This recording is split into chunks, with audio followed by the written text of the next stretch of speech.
این زمین را ارج از عرش است.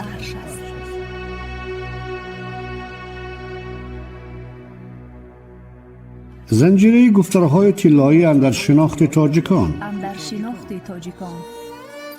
اندیشه ها با تاجیکی، فارسی، دری راهی راست. از ادیبان جهانکشا و ناشناخته. اعتبار گذشتگان در آثار بزرگان جهان.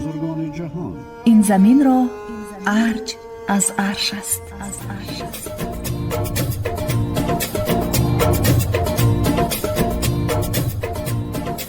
بیاموز هرچند بیتوانیا، مگر خویشتن شاد گردانیا.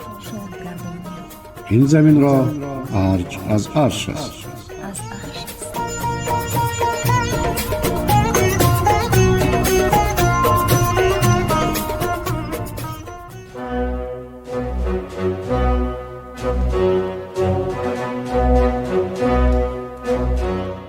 شنونده عزیز، شما خوانشی بدیعی را تحت عنوان داستان نازگل در پیشنهاد مؤلف جانبک اسراریان و کارگردان زبیدالله جان محمد میشنوید.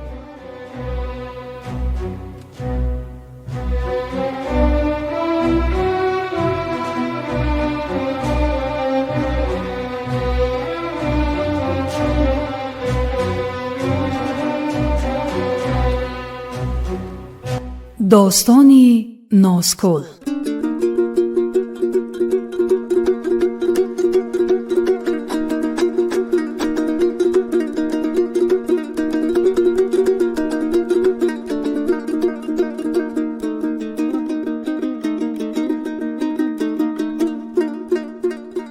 بزمیشات، تاریخ و واقعیت.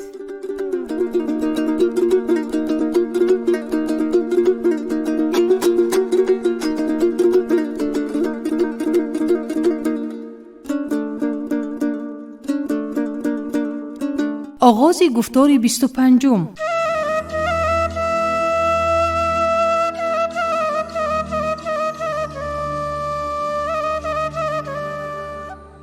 همه مردم ما از عروس براران آگاه هستند و یکی از مراسم های خیلی زیبای مردم ما عروس براران است. در همه خرسندی ها نقطه اوج مراسم ارزشمند و دیدنی عروس براران می باشد. با ترانه های زیبا زیوربندی شدند. عنعنه یک نوع ارزگذاری و شناخت مقام انسان است، یعنی بی حکمت نیست. عملی گردیدن آرزو و آرمان پدر و مادر که دخترشان را با یک آبروی محمدی از خانه می برارند و گسیل است به زندگی مستقل و ادامه دهنده اولاد. آنها برای همین روز زحمت کشیدند و اکنون آرمان می شکنند. هر چیزی که در زندگی داشتند برای سعادت و خوشبختی فرزندانشان به جا خواهند آورد. این عمل نمونه و نمایش برجسته خیرت است. کدام خلق دیگر به فرزندش این گونه عزت می نهد؟ هنرمندان نیز با همین ارجگذاری به عروس مراجعت می کنند. گل برآ از خانه در دست گل دستمانه. در قسمتی از محلات به شکل گل برآ از خانه چشمای شه مستانه نیز اجرا می شود. این همه نوازش زیبایی است که با صفتهای عروس طنین می اندازند. گل برآ از خانه در دست گل دستمانه و سراینده ها می سرایند. رویت گلم می ماند تنت ماهی را، ره گشته نکات کوگک صحرایی را. در این مورد دیگران هم آواز می شوند گل برآ از خانه در دست گل دستمانه یا گل برآ از خانه چشمان شه مستانه. هرگه که بپوشی کرته شاهی را، دیوانه کنی بچه کلابی. و در ادامه این ربایی هم آواز می شوند و نقاراتی که گفته شد. گل برآ از خانه بلبل برآ از خانه، یار برآ از خانه در دست شه دستمانه، یار برآ از خانه در دست شه دستمانه. مراسم به اندازه قسمت بندی شده که یک سرود ادامه منطقی دیگر است. ناز و اشوه عروس و دوگانه ها به اعتبار گرفته می شود. در این مورد سرایندگان به مادر، خاله و دوگانه های عروس مراجعت میکنند. ای خاله دختر دار، برار خوشروته، خوشروی سیر روروته. بیتی مرا گوش بدار، برار خوشروته، خوشروی سیر روروته. و در انجام سرود همه با تمنا مراجعت عمومی میکنند که به قول به وارث اساسی پدر تعلق دارد. برار خوشروره، خوشروی سیر روروره. بسیار شنیدم از زنان دیه ابروش به مثال ماه نو خمزدگی که چشم و ابروی عروس را در انتخاب اساسی می شمردن. یا دختردار می نازید که چشم و ابروش خوشروی مثل کوگ مست واره است. و البته در ادبیات حرفه‌ای ابزار عشق است و زیبایی که تحریک داماد به دلگرمی نیز بود. مراسمی از خانه پدر برآوردن عروس اخطار و امر ندارد. یک نوع خواهش است که روند ساده نیست. هرچی هم نباشد این چنین روند 100 ساله ها شکل گرفته با اندرز و نیت آمیزش خورده است که به درک مقام زن وابسته می باشد. و در قرآن مجید نیز اشاره به همین مقام و مرتبه رفته است. ما بنی آدم را عزیز کردیم و این عزیز را از خانه پدر از مکان آموخته به در نمی کنند. عروسی آرمان و آرزوی جاویدان است و آراستن و آذین بستن در و پاگه و آرایش عروس با گوشوار و دستپانه و زیره و قفل گریبان و انگشتری و سر و پا و افاده یافتن آن در ترانه ها پهلوی دیگری ارزشمندی مراسم بوده است.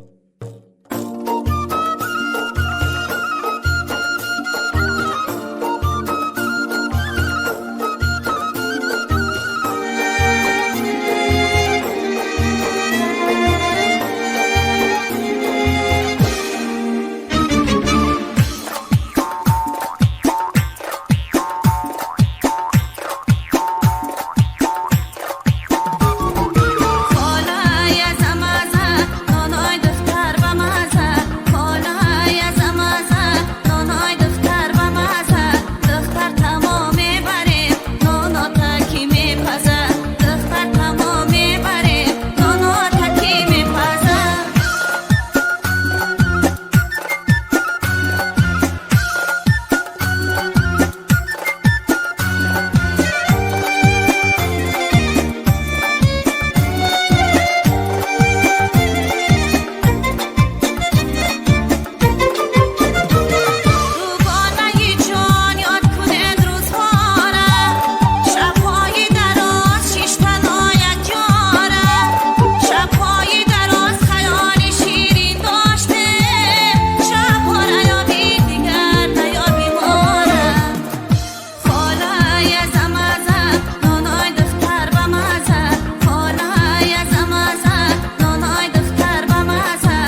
و یک عنعنه دیگر یا مراسمی که برای مردم ما خیلی مهم است این سرتراشان می باشد. مردم تاجیک سرتراشان را خوب می دانند و سالهای 70 و 80 عصر پیشین خیلی جالب و دلآویز می گذشت. سرودهای شادی افزا، سرور بخش و تحریک دهنده در سرتراشان ما را به عمق تاریخ می برد. هیچ سرچشمه یاد نمی دهد که مراسم در مردم ما کی و با چه مناسبتی رایج گردید. هرچند در خاصیت مو کتاب مقدس اوستا معلومات دارد. ناخن و مو هرچند به خاصیت های نیک نام نیافتند، رابطه را با صاحبش پس از مرگ هم کنده نمی کنند. در گور هم سبز می شوند. برگردیم به تفسیر مراسم. شاید به خاطر پاکی و آغاز زندگی و روزگار تازه باشد که انتخاب و ازدواج در آیین پیشین مهم و از عملهای قدسی شماریده می شد. و نیز در سرتراشان باری اول دعا و سرود و موسیقی حتمی بود. چنان تراشیدن موی سر طفل را به جشن بزرگ تبدیل می دهند. یعنی عملهای عرفی و عادتند. تراشیدن موی سر شه به دست مرد سال دیده از یک طرف دادن اراده به زندگی با بند و پایبستی های تازه، از طرف دیگر القای برکت و خوشبختی و سعادت بوده است. مراسم سرتراشان قبل از رهسپار شدن به خانه خسرو از برای عروس انجام می گرفت. سرایندگان در سیمای شه شخص مسئول، آزاده و پاک را ستایش می کردند. با نزاکت و نفاست آرزو و تمنیات را برایش ارزانی می داشتند. شه با مرتبه بلند در پهلوی شهمر دارد که بسان او آراستند. مراسم خاصیت عرفی دارد. شه بچه های پیشین در سر دستار یا تاقی و پیش فگ را برای مالچه پناه می کردند. سالگیدگان پناه کردن پیش دهان را علامت ایمن داشتن از بد و بلاها و چشم بد و کینه معنی داد کردند. یعنی عنعنه مهم است سرتراشان و یک روند عجیبی دارد. تخت شه آماده می شود. خویش و تبار، دوستان شه و همسایگان به صد آرزو و آرمان نقشه می کشند. هر کس با خود هدیه‌ای دارد. حافظان پیش از همه دوتار و دف و نی و غیجک را آماده می کردند. نخست 3-4 سرود شادافزا صدا می داد و در اوج بزم سرود سرتراشانمی می تراشانمی خاصیتی معین کننده عمل به شما رفته بارها تکرار می شود و جمع آمدگان را هشدار می دهد و تلقین و تشویق به بزم می کند. مثل استاکلنگ سرتراش، سر پاگیزه تراش، آچه شه به تو میگم در سر چه تنگه بچوش. سرایندگان دور دانندگان عنعنه‌های مردمی و خاصیت‌های روانی و اخلاقی دوران بودند. در این قبیل بزم تمثال فروزانه نقش مهم داشتند. با قول مردم یک نوع علمان هم بودند که بزم را گرم و پدر و مادر، اهل تبار و دوستان را تحریک می دادند و به بزم می کشیدند. ای آچه شه تیغ نمیگذره و ادامه می دادند استاکلنگ سرتراش، سر پاگیزه تراش. این اشاره سراینده ها با یک عنعنه دیگر نیز بود که مادر داماد به سرتراش هدیه می برآورد. در دستش رویمال می بست و یا چند متر متا در نزدش می گذاشت. یاد دارم در آن جوانی ما ترانه‌خوان مردمی با نام بابای حیدر شهرت داشت. در جوش بزم مصرع‌های را می خواند که معرکه‌دار را دلواپس می کرد و با اشارت بزمارا پاره متا یا یگان گلگردی در بازویش می بستند. باید به طریق زیل بود. چلیکه که درمندم، رویمال باشه بربندم. و هنرمندان از دوران پیشین احترام قائل بودند و همچون شایستگان اعتراف می شدند. با ازبر کردن اسرار سرود و صدای فارم و دانستن احساس که نصیب هر کس نبود صاحب احترام می شدند. آنها بزم را شوخی خاصه می افزودند. در بعضی محلات جای به هزل و شوخی هم راه می دادند، مثل استای لنگ سرتراش، سر پاگیزه تراش. هرچند ناشایسته می نمود ولی آدمان دیه شوخی بردار بودند و احساس می کردند که از نزاکت سخن و لطف است. و سرتراش نیز خود را لنگ نمایش می داد. مراسم را به نمایشنامه قرین می کرد. در اصل روند مراسم ما را هشدار می دهد که از دوران کهن وامانده است که در چنین اوضاع و حالتهای قسمت ساز مرد علتدار به عمل مسئول راه دادن نمیشد. مراسم یک نوع پارادوکس ساخته را به میان می آورد. خاصه مردم آریایی به تناسب بدن بیشتر توجه داشتند. باید کم و کاسته در بدن نباشد که اثرش به نسل می رسد. حتی در انتخاب شاهان و دولتداران که بنیادش از همان روای تنی بهین و روان بهین سرچشمه می گیرد. بنا به گفته ارسطو، پارسیان در این ورطه بی‌نظیر بودند. چنان قصه می کنند که بجز از حسن نیتی که شاه به وارث به یکی از شاهزاده ها داشت، انجمن مویسفیدان همه فرزندان را به آزمون دعوت می کردند. بجز از هوش و خرد، شاهزاده می بایست در بدن نقص و علت نداشته باشد که به کجرویش مایل نکند. در صورت بدن سالم و خرد سالم به صورت شاه برگزیده می شد. سالنامه‌نگاران ذکر می کنند که برای از تخت فرو نشاندن کمبوجی نخست یک چشمش را کور کردند و به مردم نمایش دادند. با همین علت مردم تغییرات را پذیرفت. یعنی عادی ترین جزئیات به اعتبار گرفته می شد. شنونده ارجمند، باز می خواهم نکته را ذکر کنم که وابسته به صورت و سیرت ملت است. ما از زیبایی و نزاکتش افتخار می کنیم به چند عامل. این پهلوی زندگی نامه اجداد دانش و مقررات آزموده داشت. در همه دور و زمان از روی امکانات رعایت می شد. از همین بیرون آمده که به پدران تاکید می شد. داماد نیکروی گزین و دختر به مرد زشتروی مده که دختر دل به شوی زشتروی ندهد. در بیشتری از دورانها از فرزندان ناسالم از نامزدهای بدروی و بدعفت نسل گرفتن ممنوع بود. بیشتر قاعده های نانوشته عمل میکرد که در یک چند حالت نمایان میگردید. نامزدها را طرفین از نزدیک وا میخوردند. به مکان زیست و اهل عیال آشنا میگردیدند و از هفت پشتش به وسیله همسایه و شخصان خاصه خفیه خبردار میشدند. در همین معنی است مصلحت که زن از خاندان صلاح باید خواست و باید که بدانی که دختری کی بود، که زن از بهر کدبانویی خانه خوان، نه از بهر تمتع، و باید که زن تمام و رسیده و عاقله باشد و کدبانویی مادر و پدر خود دیده باشد. و در میان مردم کوهمنظر مقال پرحکمتی گردش داشت: خمیر را مشت، دختر را پشت. در تاریخ واقعه ننگین رخ داده که باعث جنگ دو امپریا و کشتار زیاد آدمان و خرابه ها گردیده است. شاه ساسانی پیروز برای خریدن گناهاش و پادشاه هیتالی خواهرش را بزنی داد، ولی پس آن آشکار شد که خواهرش نه بلکه کنیزش را به همسری خوشنواز فرستاده بوده است.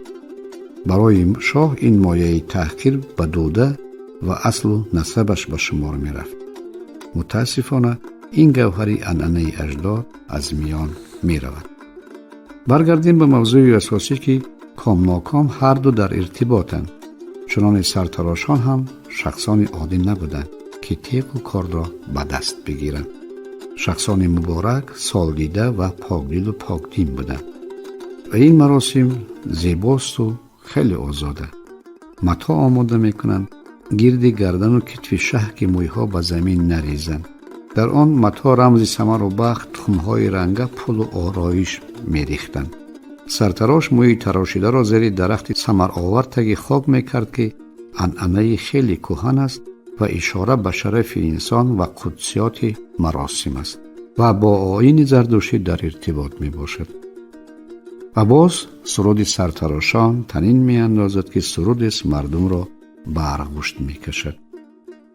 برای پدر و مادر لحظه های آرمان شکن است که به میدان می آیند و به بزم شکوه و عزت می افزایند. در نواحی کلاب سرود سرتراشان را هنرمندان نامی آدینه هاشم، قربان زردک، دولتمند خالف، نظرعلی مرادعلی و نورالله خالف ها خوب اجرا می کردند و سرایندگان خلقی نیز در سرایش سرود ملکه و مهارت ظاهر می نمودند. در جریان دسته سرایندگان هم آواز می شدند. پس از هر مصرع یکخوان دسته سرود را تقویت می دادند و سرود با مصرع‌های زهر سر می شد: سرتراشانیم می تراشانیم. و یک خان شروع میکرد دختری در تلاشت باشم، در فصل بهار سبزه آشت باشد و نقرات را همدسته ها برابر اجرا میکردند. سرتراشانیم میتراشانیم. با انجام مراسم یک طایفه برای بردن شه به خانه عروس ترتیب داده میشدند که مسئولش پدر و مادرند.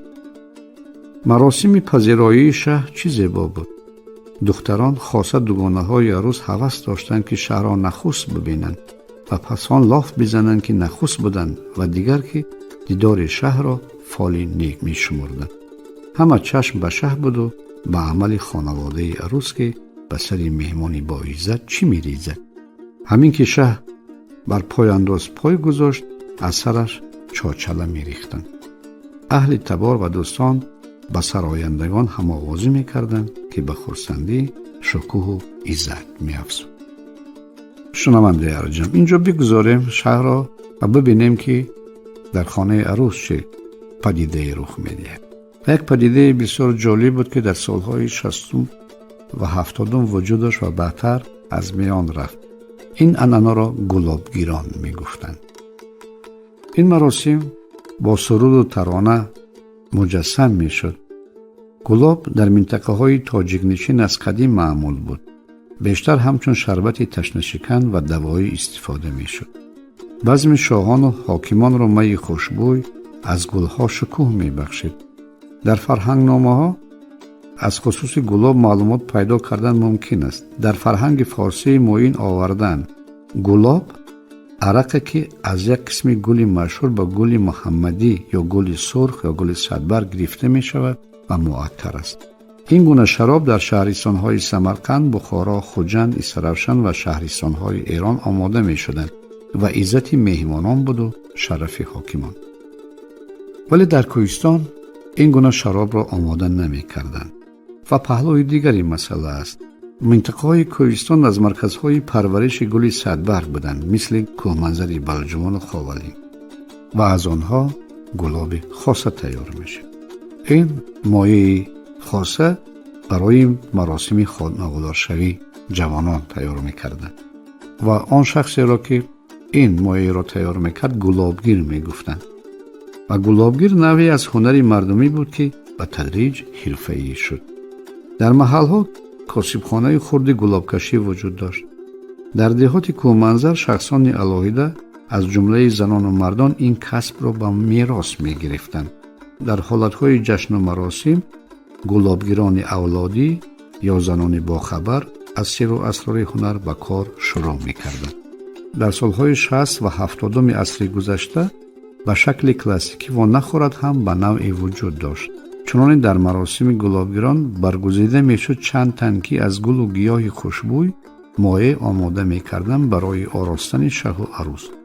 آنهایی که از شکوفه های عطرگل، صدبرگ، نسرین و گل خار و ریحان و پودینه مواد آماده میکردند با عنوان گلابکش یا گلابگیر شهرت داشتند. گلاب را گلابکشان با راه جوشاندن حاصل نموده پیش از نکاح و یا مراسم نکاح استفاده می نمودند. میان مردمان ثروتمند و شاهان ظرف‌های خاصه سیمین و زرین با نام گلابپاش و گلابدان معمول بود. اشرافان بیشتر گلاب‌های دو آتشه را قبول داشتند. آثار شهرستان هولبوگ نشان داد که نیاکانمان در این ساحت تجربه دارند. ظرف‌های خرد و بزرگ شیشگین و گلین، قلمدان، عطردان، سیمابی، سرمدان و غیره از سلیقه کهنی مردم شهادت می‌دهند. در ادبیات در صفت گلاب معلومات فراوان است.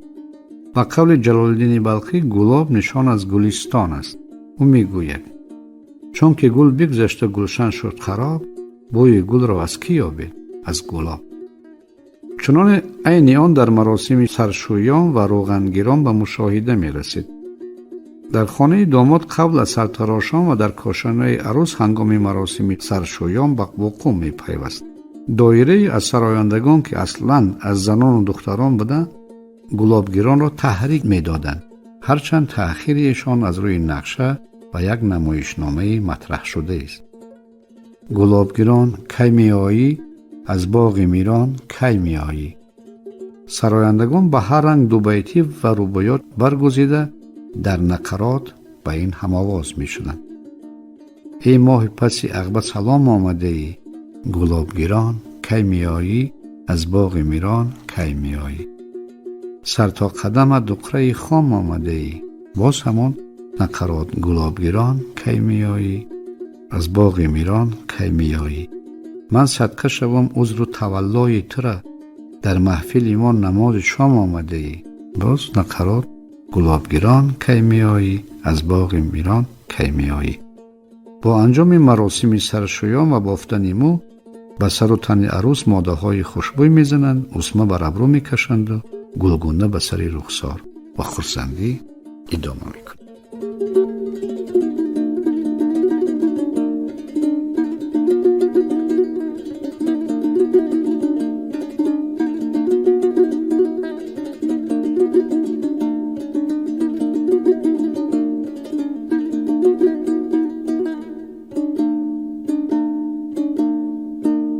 انجام گفتار 25.